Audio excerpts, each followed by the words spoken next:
Soyez bénis, bien-aimés, dans le nom puissant de Jésus. Ce soir, nous parlerons du livre de Jacques, chapitre 5, versets 7 à 11. Le sous-thème qui nous est donné, c'est « Prenez patience, le Seigneur Jésus revient bientôt ». Déjà, qu'est-ce que c'est que la patience? Souvent, on nous parlait de la patience dans notre vie chrétienne. Mais qu'est-ce que c'est que la patience? La patience ici, c'est savoir attendre et savoir supporter. Savoir attendre et savoir supporter. Et comment? En restant obéissant, saint et persévérant dans la foi.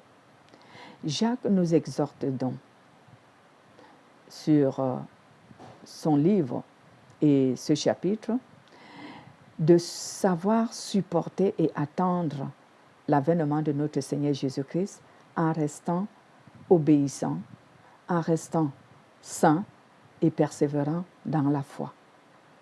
Parce que souvent, lorsqu'on parle de la patience, certains chrétiens pensent que la patience, ce n'est que rester là à prier. Je ne dis pas que prier n'est pas bien, c'est même recommandé, c'est une bonne chose. Mais prier tout simplement, sans obéir, sans être saint, sans rechercher la sainteté, sans persévérer dans la foi, bien-aimé, ta prière sera vaine. Elle ne sert à rien ou elle ne servira à rien. Quand le Seigneur Jésus reviendra, tu ne seras pas avec lui. Tu resteras. Excusez-moi d'être aussi légaliste dans ce que je dis, mais ce n'est pas moi qui suis légaliste, c'est la parole de Dieu. Donc, en dehors de ce que nous prions, la prière qui est une bonne chose, mais il faut que nous soyons patients en attendant le retour de notre Seigneur Jésus. Il faut qu'il nous trouve saints. Lui-même, il dit dans le livre de Luc, « Lorsque je reviendrai sur la terre, est-ce que je trouverai la foi ?» Cela veut dire, est-ce que je trouverai des gens qui se seront préparés à m'attendre pour que, lorsque j'arrive, que je les enlève de la terre pour le royaume des cieux? C'est ce que Jésus veut par là dire. Et Jacques nous conseille ici que si donc nous sommes patients, nous devons manifester cette patience avec nos frères et sœurs. Cela veut dire que nous devons rester dans l'esprit d'unité. Donc, nous devons garder l'esprit d'unité dans l'amour, en nous supportant les uns les autres, en nous pardonnant réciproquement, parce que j'aimerais ici tirer notre attention.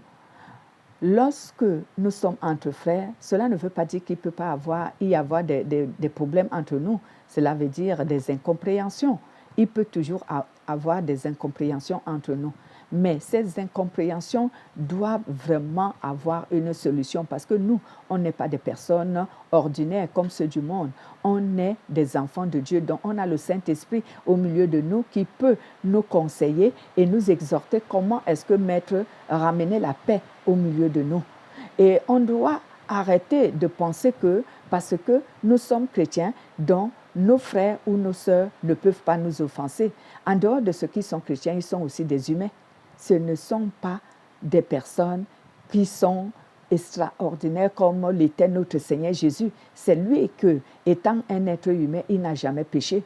Mais nous, on est de la chair et le sang. Bien que Jésus aussi avait la chair et le sang, mais lui, sa conception est différente de la nôtre. Lui, il a été conçu par le Saint-Esprit. Nous, on a été conçus par les hommes. Donc, cela veut dire on a été conçus par les pécheurs. Et en étant conçus par les pécheurs, nous sommes donc pécheurs, nous aussi. Et notre nature pécheur peut toujours influencer quelqu'un. Mais à cause de ce que nous sommes des enfants de Dieu, nous pouvons surmonter cela et vaincre la nature du péché. Mais cela ne veut pas dire qu'on ne peut pas succomber. La Bible dit même dans le livre de Proverbes que 7 fois le juste tombe, mais il se relève toujours. C'est pourquoi ne sois pas déçu ou étonné lorsque ton frère t'a offensé. En dehors de ce qu'il est ton frère chrétien ou ta sœur chrétienne, mais c'est un être humain qui a la chair et le sang et qui peut succomber de temps à autre et se relever par la repentance. Prends-le doucement et dis-lui, frère, sœur, tu m'as offensé, voici ce que j'ai noté comme offense que tu m'as faite et je t'en supplie, ne recommence plus Si c'est un caractère ou un défaut que tu as, travaille là-dessus pour que le Saint-Esprit t'aide à le vaincre. C'est comme cela qu'on doit se supporter, pas en se jugeant, pas en se condamnant, pas en se gardant rancune et en refusant de se pardonner, en vivant dans le non-pardon. Si tu restes dans le non-pardon vis-à-vis de ton frère ou de ton prochain, le Seigneur Jésus, s'il revient te trouver dedans, dans ce non-pardon, bien-aimé, tu seras un bon candidat pour l'enfer. Donc, je prends ici l'exemple des 10 vierges. Les 10 vierges, parmi les 10 vierges, il y avait 5 qui étaient des vierges sages. Donc, ce sont ces vierges-là qui ont le symbole des chrétiens qui attendent l'avènement de notre Seigneur Jésus.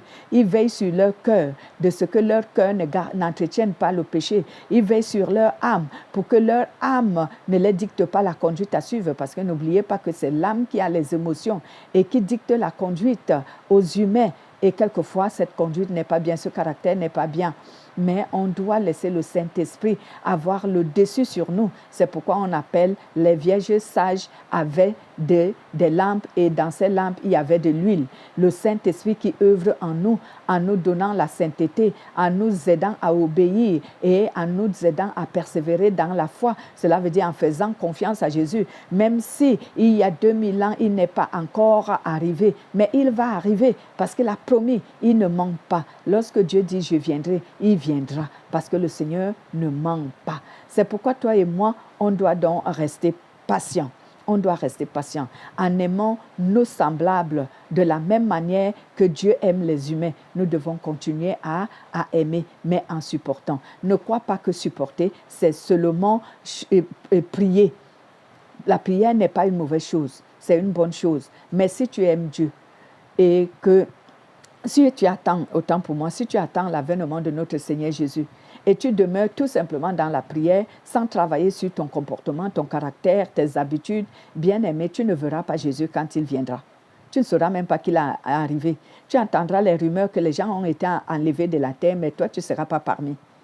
Et tu vas te mettre à pleurer parce que tu es resté. Et tu attendras les 7 années de tribulation qui arrivent pour ceux qui sont restés. Donc, n'attends pas que tu sois parmi ceux qui seront dans la tribulation de 7 ans. Parce que tu n'es pas sûr de pouvoir supporter la tribulation de 7 ans pour être enlevé. Profite du premier enlèvement, car la Bible déclare que heureux et saints sont ceux qui seront enlevés, qui seront du premier enlèvement. Parce que eux, ils ont vaincu le monde d'office, si je peux dire office. Ils ont vaincu le monde d'office. Donc, ne tarde pas.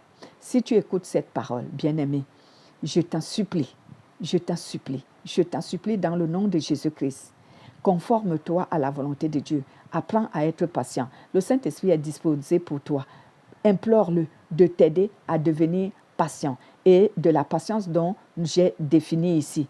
Apprends à savoir supporter parce que la patience, c'est savoir supporter et savoir attendre le retour de notre Seigneur Jésus en restant obéissant, saint et persévérant dans la foi. Sois donc béni dans le nom de Jésus. Je te prie, abonne-toi dans cette chaîne et tu ne manqueras pas de recevoir la parole qui te bénit, qui t'assagit et qui te rend vraiment inébranlable dans la foi. Elle fait en sorte que ta foi demeure vivante. Je t'en supplie, abonne-toi et tu ne seras pas déçu. Sois béni et je vous aime, je t'aime, toi particulièrement qui viens sur cette chaîne, au nom de Jésus.